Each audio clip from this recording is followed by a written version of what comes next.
Hey guys, what's up? I'm James Mulcahy. I'm the lead video producer at Zagat, which is, as you know, the restaurant brand and guidebook. So they called me in to interview Gina, who is the author of the Skinnytaste Cookbook, and she publishes recipes at the Skinnytaste blog, skinnytaste.com. And you probably saw some of her recipes today at Hemispheres. What did you make today, or what were the recipes? The buttermilk fried chicken, the sriracha salmon, the Brussels sprouts with prosciutto. What else was there? The carrot farotto. We should do like a tasting with the talk while we eat it as we discuss. Mm-hmm. Carne asada. That was Ashley's favorite. So I'm curious, just being from Zagat, I think an easy place to start is with restaurants. I always ask this question to everyone I meet. What's your favorite? Where do you go in New York? Yeah, so I always have a hard time with this because I feel like I don't really have a favorite. Every day might be a different favorite, but we were just talking about this now, and I was saying I love Spice Market in the Meatpacking District, so today I'm going to go with that answer. That's good. You should come back to the Google Cafeteria. They actually do some great Indian food. I love up Indian. there. The lines are always like down the corridor for Indian food days. Yeah, definitely. I'll definitely come back for that. You let me know. We will. Cool. Let's talk about Skinnytaste. I know you started out as a blogger, and it's just you, right? Just writing a blog. How did that begin, and did you ever think it would get to this point where there's these projections of a book behind us? No, this whole thing is so surreal because I started as a photo retoucher, and I was a graphic designer.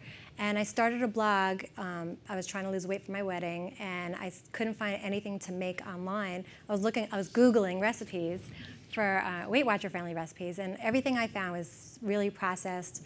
The sites were poorly designed. So I decided, well, let me just try and see if I could do this. And I just started a blog. I was experimenting with my own recipes that I was making at home because I've always loved cooking.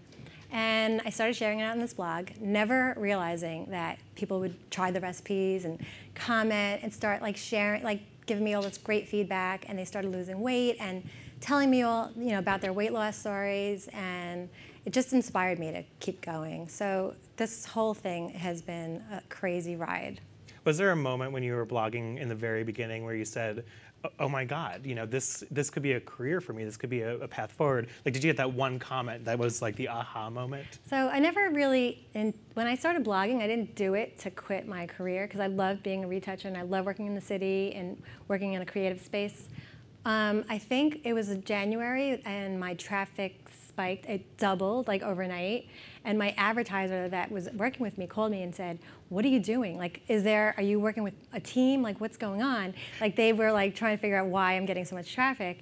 And I think that moment said, wow, I can make a career out of this. But I didn't leave my job yet because I really loved working as a retoucher, and I was kind of afraid to just leave during a recession. So it wasn't until I had my baby Madison, now she's 5, that I actually left and made it full time. Was there a moment when you said, okay, I know I can do this full time? Yeah, well, I probably knew I could have done it full time when I had my daughter, and it was my husband who actually had to push me and tell me, why are you working? You're doing so great with this blog, you could do this at home and raise Madison. And I kind of needed him to make that push. But I think that was, just seeing the revenue that was coming from the blog, I knew I could make it full time. That's cool. So when you first started experimenting with these recipes, was there something missing in other recipes that you found when you started Googling around? What did you try to add when you started the site to kind of this skinny conversation? So when I first Googled recipes, I was doing Weight Watchers because I was trying to lose weight.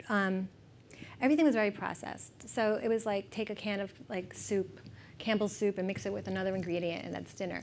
Now I always like cooking, and I had a 9-year-old, and she's picky, and my fiance was very picky. So I was not I knew I couldn't make that for them. They would not be okay with it. So I just started taking my recipes that they loved, and I just started playing around with them and making them lighter, and getting their thumbs up or their thumbs down, and that's how it started. They critiqued everything. They still do. Right, that's a pretty good job to have, yes. I imagine. Yes. So did they lose weight when they were critiquing? I know you told me about your aunt, right? Yeah, so when I was doing the cookbook, I, for the first time, used a recipe tester to make sure that all the recipes were accurately written. And she worked with me for an entire year. And I had so much food from my blog and the book from testing that I wound up eating lunch with her every day, and then I would give her dinner to take home for her family. We had too much food. And I don't like throwing out food. So she started losing weight, and every month I would see her, and and she'd be like, look, my pants are really loose. And you know, for the entire year, she went from a size 14 to a size 4. And, you know, we thought she was like, maybe she was sick. She went to the doctor, like, and the doctor was like, you're perfect. Your cholesterol is great. Like, what are you doing? And she's like, you have to go to skinnytaste.com. And, like, I asked her all the time, like, so what is it that you did different? And she's like, you just taught me how to cook different. I didn't realize that I didn't need all that oil. And I started trying things that I would have never eaten before, like, you know, spaghetti squash or like all these things that she's never tried before, and she was now eating and liking, and her family was eating, and now she's still a size 4, and she works out. She goes to the gym. So like she completely changed her life. That's amazing. You need to get that doctor kind of write the stamp of approval, right, for the website. I loved it because I always got emails from people telling me about their weight loss, but I never actually met people. So to actually see the transition, like for the whole year, it was an incredible thing. Yeah, so I imagine you've developed kind of a following over the years from the site that brought you to this cookbook. What is it like to interact with these people? So that's my favorite part of blogging. When I first started blogging, getting their comments is what made me addicted to it. And like when they started telling me that I'm making a difference and I'm helping them with their weight loss journey, that's what made me continue doing it. It was never about making it a career or making about the money. I felt like I had to help these people. Like I like helping people and I like doing things for people. So it's the most gratifying feeling in the world. When I wake up some days, you know, I'm having a bad day and I'll check my comments or an email and, you know, somebody sends me this beautiful, you know, email that they used to be a diabetic and now their diabetes is all clear and they're, you know, losing weight or they're starting to cook healthy for their family. Like that makes me feel so good. So I know I'm making a difference in people's lives. So yeah, what's the secret then? It's, you know, you're getting these emails, people are clearly having effects. Do you have a mantra or kind of an idiom that you're working in, or like what do people learn when they come to your site? I think it's just about how to balance your meals. So I will use leaner cuts of meat, I'll use whole grains, I'll make sure that the portions are correct when I'm using grains, I'll increase the vegetables so that you're getting a decent portion. Obviously, you don't want to be hungry just to lose weight. So I make sure that all the portions are always filling. And just adding so much flavor, seasonings, you know, fresh herbs is really just what I like to do. Is it more about learning kind of how to change your lifestyle or it is. to change your recipes? I feel like anybody could take their favorite recipe and make it lighter. So it's not about not being able to eat the foods you love. It's about taking the foods you love and learning how to recreate them so that you could still eat them and, you know, just in a lighter way. Is there a few cuisines that this works well with, or do you just go all over the place? Everything. Everything. I love all kinds of So cuisine. you can go to the spice market across the street and recreate the Absolutely. menu. And I love doing. That's what I love doing. Yes. So.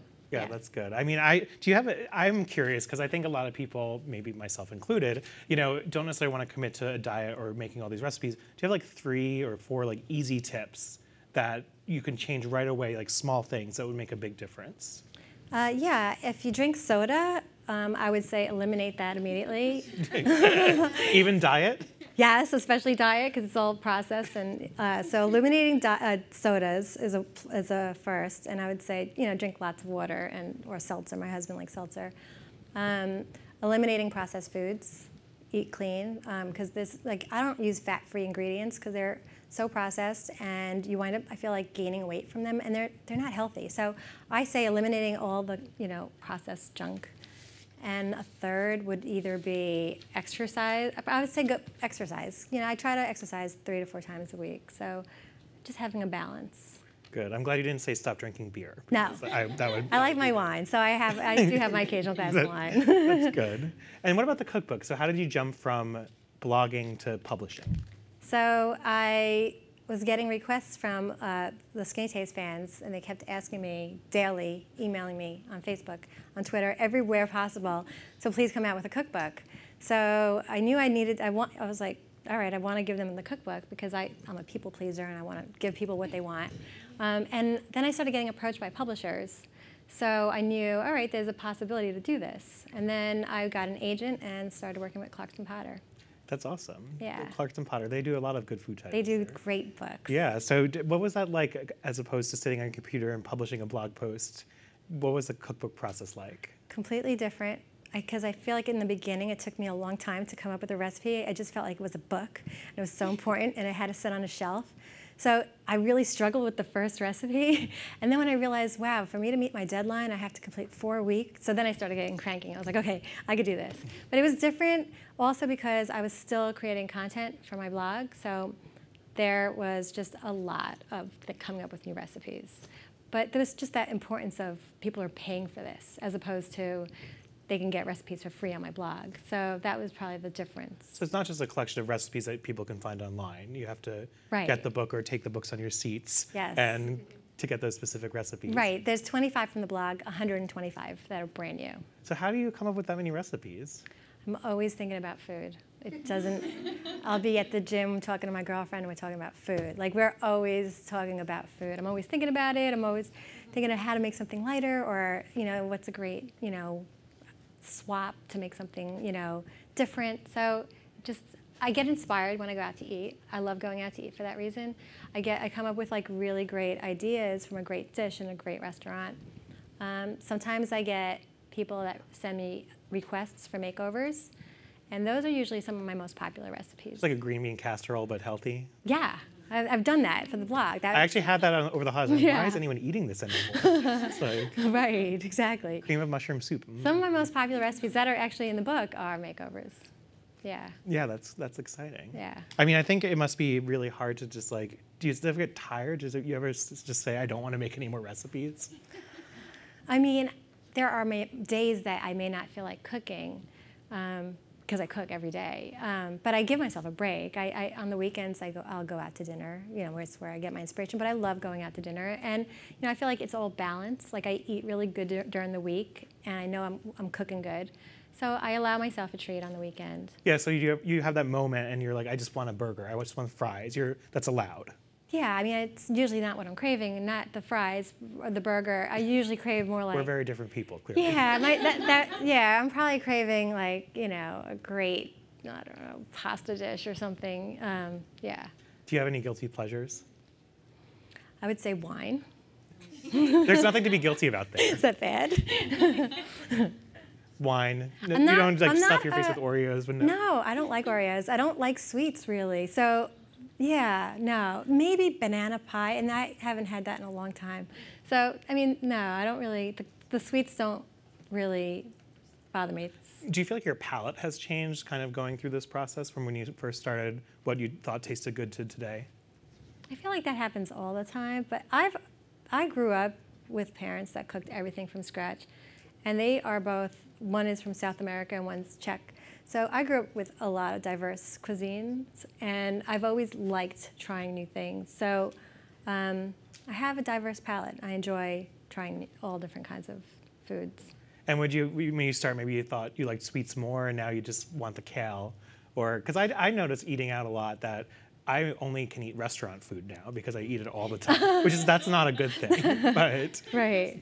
I guess I've probably grown to like things that I didn't before, just out of making them. Or I will take an ingredient that I may not love and figure out a way how to, to make it delicious. What about your kids? How do they react to these recipes, and do you have to make kind of modifications for them to make it maybe a little bit more kid-friendly?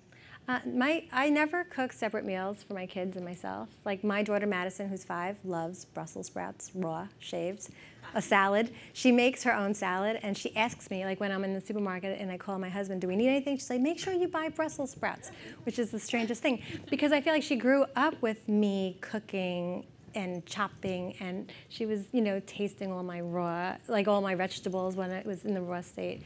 So she tries everything. She doesn't like everything, but she will always try everything. But you don't sneak them kind of cookies or whatever the unhealthy dishes would be? They don't really think they're eating skinny. They just know they're eating home-cooked meals that their mom makes for them and they love. So, yeah. I think it's really weird. I mean, this generation of kids that are growing up on Whole Foods and growing up on all these kind of natural, organic, like what's next for them? Because I remember the first time I had an actually good Brussels sprout that wasn't like from a can. Right. Like, this is amazing. But they all are growing up on this. Yeah. And are they going to go back the reverse, be like, I just want Wonder Bread, I feel like there's still a long way to go. My daughter likes Brussels sprouts, but in school, I hear from the teachers that most of the kids don't like healthy food. So I feel like there's still, they're not there yet. Well, I think probably because the healthy food that they're eating is not like this healthy food. Right. Right. It's kind of like still processed-ish. Right. I mean, kids' palates are, they're all different, and some kids are very picky. But I think it's also important not to cook separate meals for your kids, like macaroni and cheese and pizza, when you're cooking something else. I just say, cook what you're cooking for dinner and let them try a little bit of everything. And, if she doesn't eat the entire plate, it's okay. At least she tries it. I always make her at least take one bite of something if she tells me she doesn't want it. And then she usually winds up liking it, so.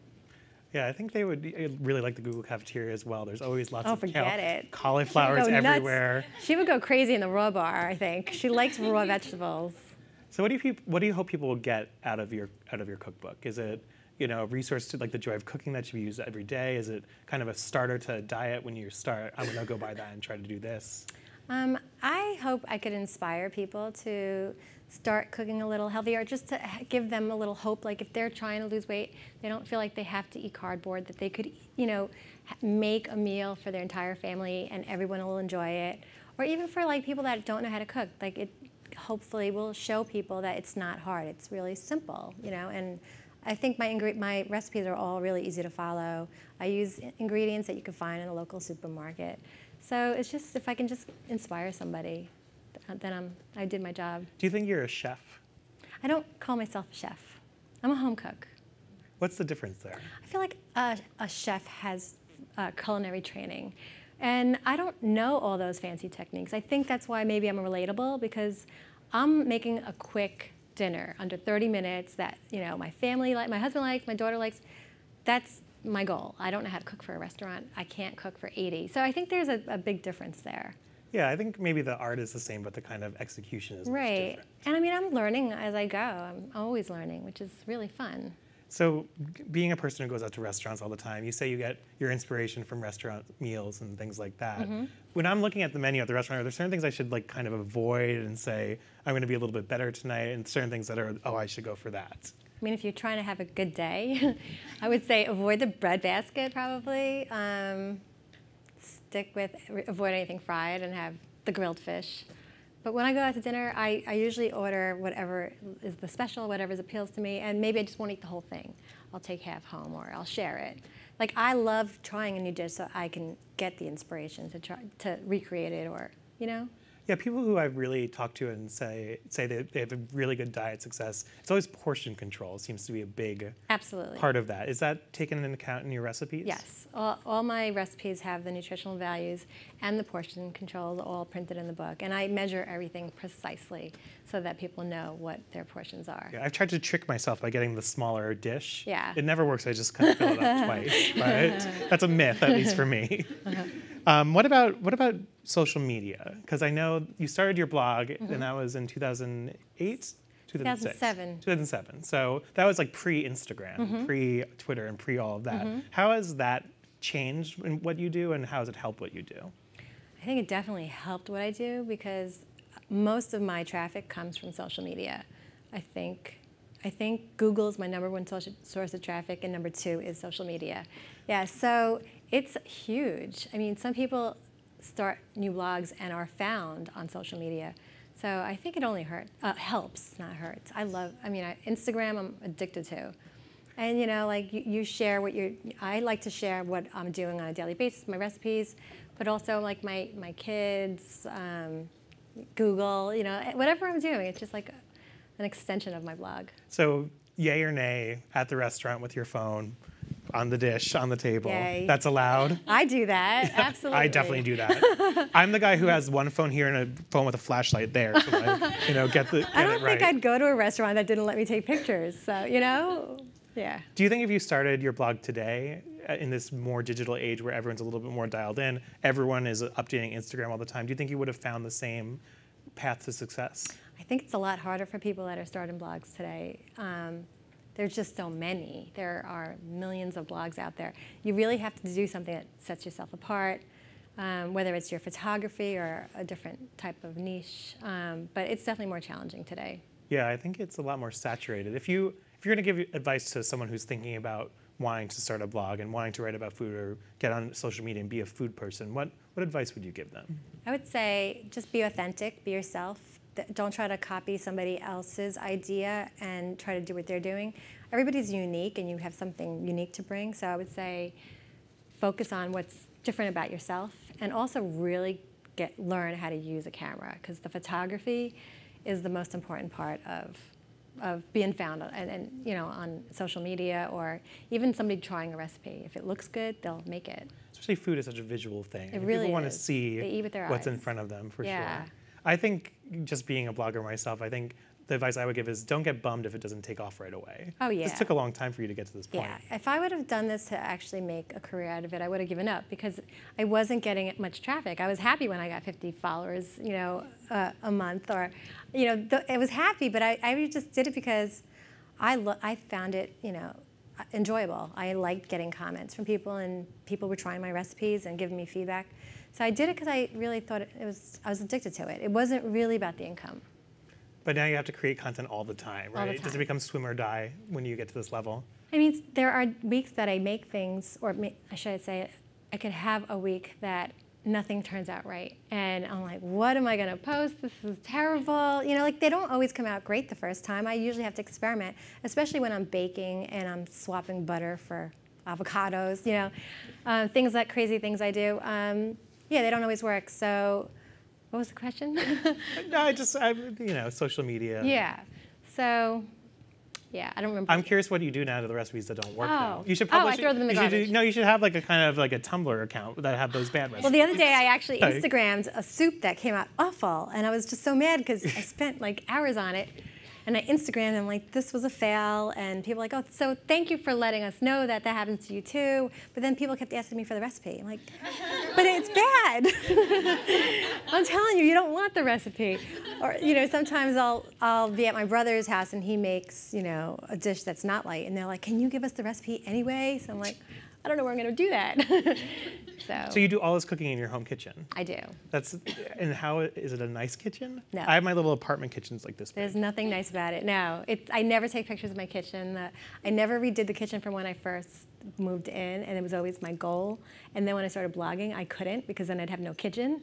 So, we actually bought a new house, and we're gonna make a nice kitchen in that house. But right now, no, the kitchen's not pretty. I bet you end up missing the not pretty kitchen, counters are right? mauve, like, ugh, there's nothing pretty about it. Mauve. I haven't heard that word yeah, since we used crayons, I think. It's not pretty. Home cooks, I'm sure there's some here listening along. What are the essential things that they have to have in their kitchen to do this, both ingredients and kind of tools to make these things? Well, the ingredients, I feel like having all your dried herbs and spices and herbs are something like you're going to spend a lot of money in the beginning, but they're going to last you a long time. So having that on hand. And then as far as cooking appliances, really good nonstick pans, a really good knife, a wooden cutting board. Those are like essentials that you really need to start. Right, the kind of very basics Really that maybe basic. people take for yeah. granted. If you want to get fancy, slow cooker, spiralizer. I love my spiralizer, yeah, to make zoodles, which are zucchini noodles. Yeah, I mean, you could have a ton of gadgets, but to start with, you don't really need a lot, so. Sounds like a lot of the success of the program for you has been just eating with your family, too. Oh, yeah. And I think that's time is what you need, right? Absolutely. I mean, I try to always make the recipes quick, because I don't really, you know, I didn't have a lot of time when I started. I would work full-time in the city, you know, rush home, cook a meal, try to beat the light, because you have to shoot your photos in natural light. So I would, you know, tell my family, hold on, I just have to take a picture. I'd shoot my plate, and they would wait for me. They'd get cold food. And again, I lost my train of thought. No, just kind of like being able to have a family there to cook for. Oh, yeah. So, right. I don't think I would have started a blog if I didn't have that. I feel like they were my inspiration why I started it. So. Yeah, and I think the family dinner is a good way, because I think a lot of us Googlers probably are a little bit more on the go and, you know, crazed, like running around. Right. So if we're the delivery types and don't have this time, do you have any advice? Yeah, get a slow cooker. I mean, like, there's nothing easier than throwing in ingredients in the morning, going to work, and come home and dinner's ready. The slow cooker is your best friend. Also, on the days off, like, you could make 2-3 batches of different soups and then freeze them, put them in like portion-controlled, freezer-friendly containers, and label them, and then you have your own freezer-friendly meals, for lunch if you want to reheat them, or, for another dinner. So that's a really great way to do it and save time. Cook in when you're batches. busy. Yeah. Yeah, that's good advice. And working out, I know you said that was on your list of 3 essential things. What do you do? I like to do strength training and cardio. Nothing fancy. I do treadmill, elliptical, and just weights. So you don't need to go to P90X or CrossFit or all that. No, I don't do stuff. any of that. No, I'm not that strong. Right. But it is an essential part of. I feel like it's good for your soul, but it also, there's a balance, and I feel better when I work out. But I also feel like it tones me, and you feel, you look better by working out. So absolutely. That's something I always feel about, when people talk about diets. People say, oh, a diet, I want to lose this much weight by this day. But to really make it successful, it's more of a lifestyle, right? It's like, this is like a lifelong commitment that you have to make. I mean, you don't put on the weight in 2 months. You can't expect to lose it in 2 months. You have to, I feel like you have to just make small changes that you can stick with long term. Like, I don't believe in eliminating like entire food groups from your diet to lose weight. Like, I did no carbs before I started blogging, and I was really unsuccessful at it because I craved pasta and I craved bread, and I would always lose weight, but then I'd gain it all right back because I would start eating pasta again. So I think just having everything in moderation.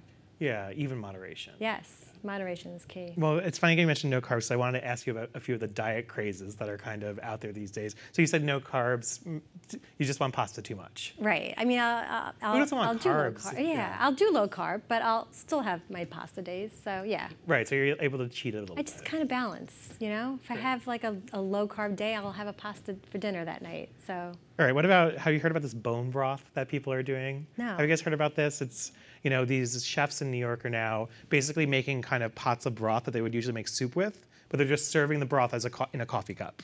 And apparently this is supposed to help you be nourished and lose weight. Huh.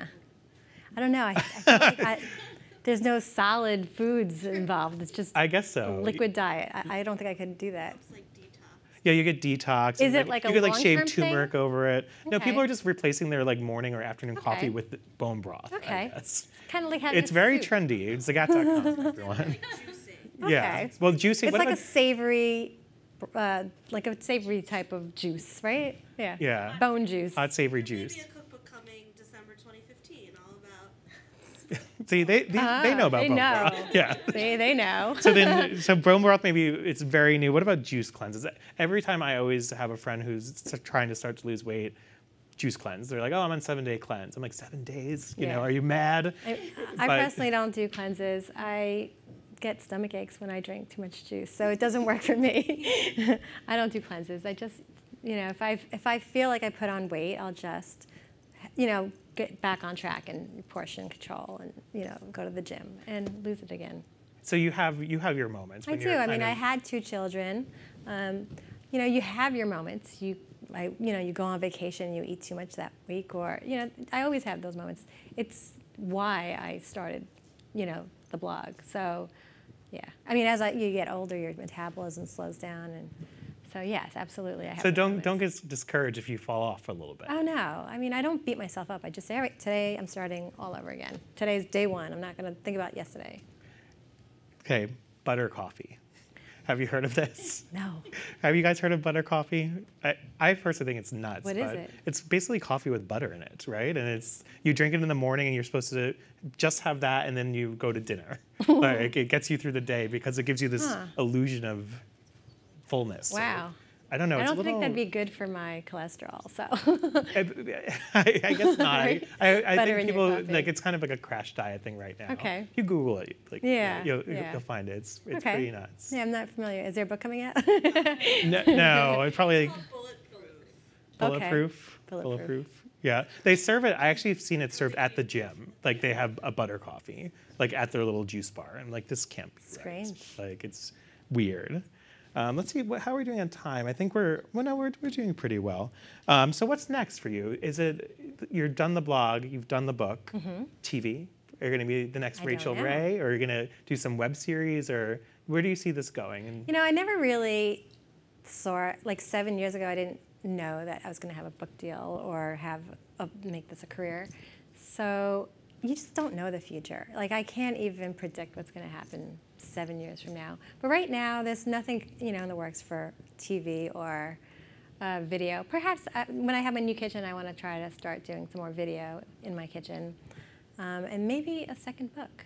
Oh, stay tuned. That's a good little foreshadowing. Do you think the blog is going to the blog as an idea is still going to have a relevance in 4 or 5 years, or do you think people are moving more onto social media? Yeah, it's hard to say. I feel like social media works hand in hand with the blog, so I'm not sure. I mean, things are always changing, so it's hard to predict. People always are going to want to learn how to lose weight and learn how to cook better for themselves and change their lifestyles. Right, absolutely. I hope it doesn't go away, because I actually really enjoy doing it. Yeah, it's an evergreen business. I mean, like we were saying, it's a lifelong commitment. Right, so it is. You're always going to need that next new recipe. Yeah, exactly. And then, so book, blog, what else? I mean, do you see yourself ever stopping doing this? No, I don't. I know people talk about, well, one day maybe you could sell Skinnytaste, and you could, and I'm like, no, I don't want to stop doing this. I love doing this. So I can't see that right now. I mean, maybe one day my daughter will, I'll pass it on to my daughter. Who knows? Yeah. But I love doing this. I don't have intentions on stopping. Yeah, I mean, here we are on the Google stage, right? Exactly. That means things are going pretty well. I would not have gotten this opportunity if I was still a retoucher. So I've had amazing opportunities with this blog that I could have never dreamed of. Maybe it was Skinnytaste line of food one day?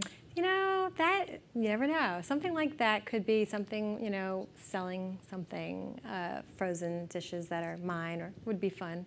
Yeah, I think, the frozen dishes you see probably these days the recipes are a little boring still, I think. Yeah. It's a little cardboardy, like you were saying. Right. I mean, I already know what recipes people like on my site, and if perhaps they don't want to cook it, maybe I could offer it frozen in the frozen section. So if anyone's listening.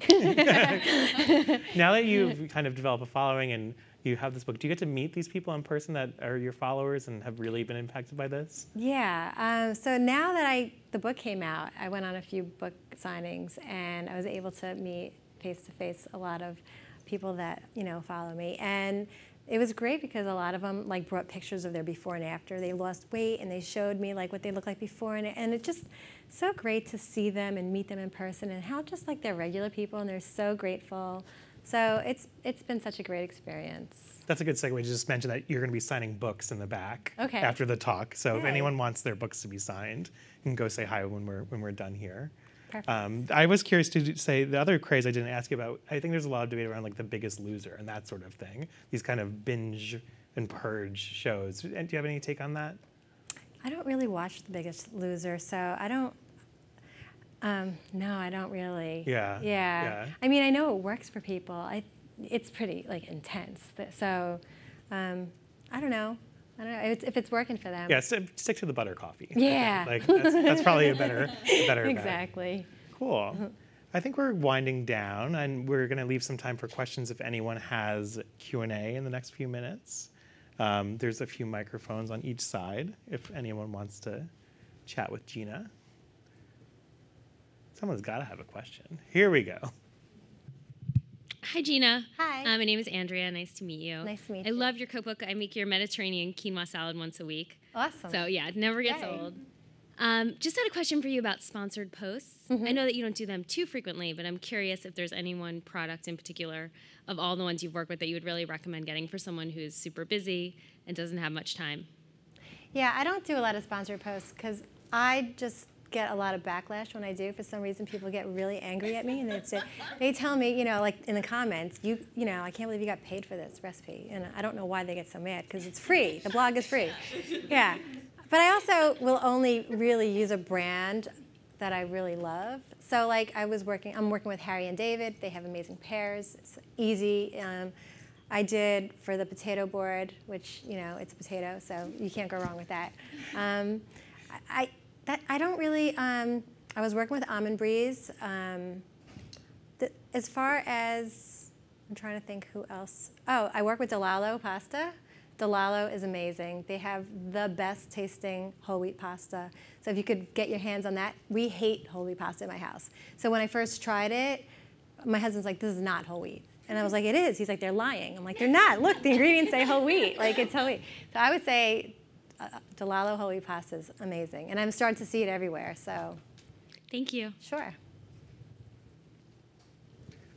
Let's see, any other questions? I think it's interesting she mentioned quinoa. These like very trendy ingredients these days. Are there a few of those that you would like or fans of, like the quinoa? I see grain bowls are becoming a thing. Have you seen that? I like all those bowls, Yeah. Yeah, quinoa used to be fancy. I feel like now it's so mainstream. Farro is one of those things that you can't always find in the supermarket. So I feel like a lot of things that aren't easy to buy, I guess, are fancy. Chia, I love using chia pudding. Yeah. Okay, I don't know if I've ever had chia. Yeah, it kind of expands when it's in liquid. So if you leave it overnight, I have a vanilla chia pudding, it's so good. Like it has a strange texture, so it's not for everybody, but it gets a little gelatinous, but it fills you up and it has lots of omegas. Do you have any predictions as to what the next kind of big ingredient's going to be? I Other than don't. bone broth. I mean, Brussels sprouts are really big right now, so maybe more Brussels sprouts. More Brussels sprouts. Yeah. Isn't it amazing? I was a kid, I hated them. I know. And everyone just loves them everybody was now. cooking them wrong. Yeah. Yeah. Yep, we have a question here. With regards to the pasta dishes, have you tried swapping out for quinoa pasta? Because we seem to actually really love that in our house. I love quinoa pasta. Yeah, I think it was Ancient Grains, I think was the brand that I tried. Because I have, my aunt is now gluten-free. And so I had to start trying gluten-free brands. And so experimenting, I've learned which ones are better than others. But the quinoa pasta is wonderful. Tastes great, it's whole grain, yeah. For your recipes, then you could probably Oh, swap out for whatever you absolutely. guys, but- okay. Absolutely.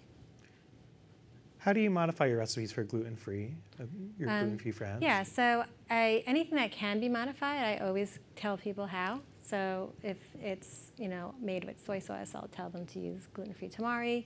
If it's flour, I'll tell them to use all-purpose gluten-free flour in place because I've tested them and they work.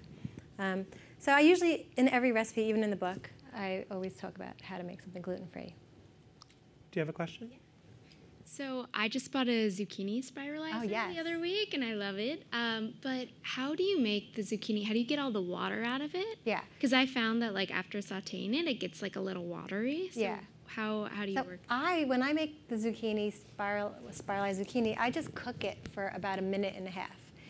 After that, I feel like it starts getting watery. So I will cook it for 1.5 minutes, remove it from the pot because it'll still keep cooking, and serve it right away. So it's still a little al dente kind of, and it eliminates that sogginess. Also, I do some Asian dishes that are cooked in a sauce. So I'll make my sauce not as thick, knowing that the zucchini is going to add water to it. So I'll cook it in the sauce the last 2 minutes, and it's going to kind of bring everything together. So yeah. Yeah, I know. That's usually what happens when you first start. Also, using a thicker setting, because it comes with different settings, it's better. The thicker setting is better because it's not as thin, so it doesn't kind of melt away. Yeah, sure. Are there any foods that you just won't eat?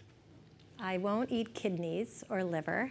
And I say that because I grew up with my mom cooking that at times.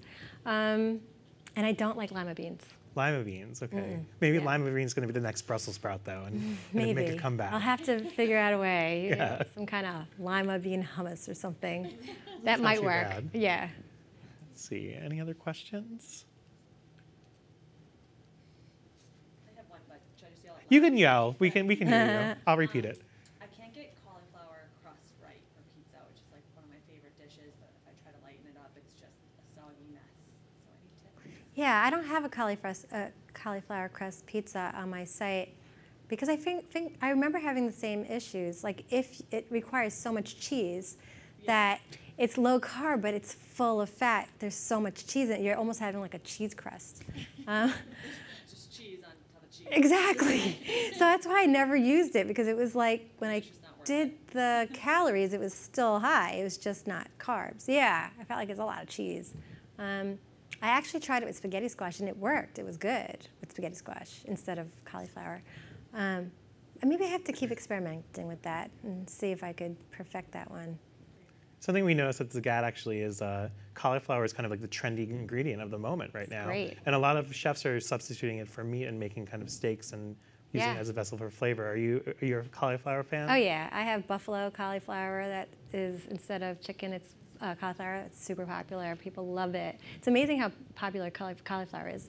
I make a cauliflower rice, like a fried rice instead of rice. I use cauliflower in place of everything. I love cauliflower. My husband hates it. So when he likes it, I know I did a good job.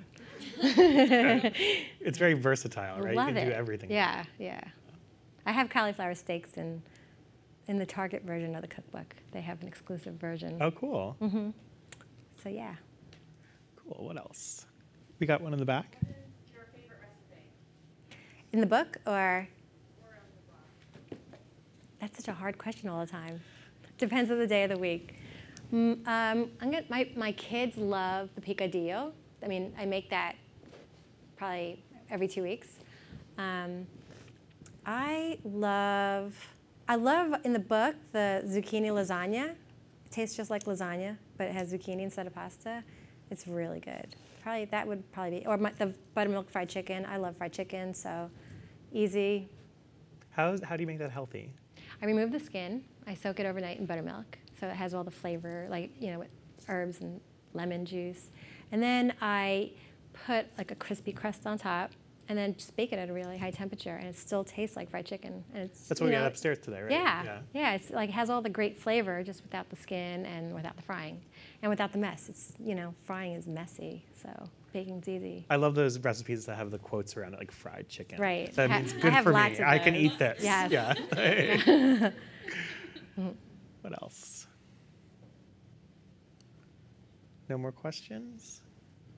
Quinoa? Celery?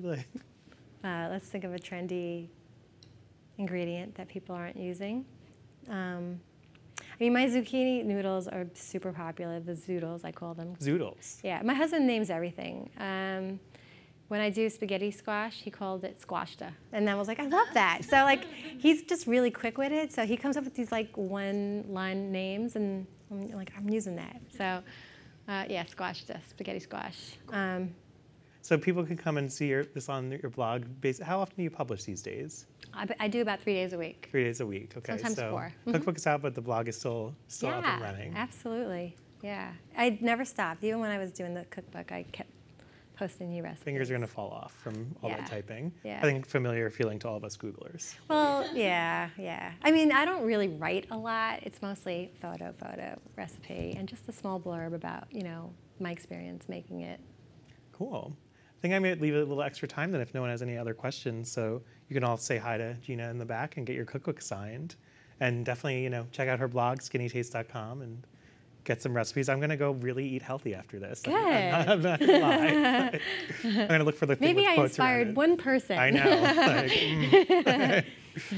Cool. Great. Thank you so much, Thank you Gina, so much for for hanging out having with us me. today. Thank Yeah. you.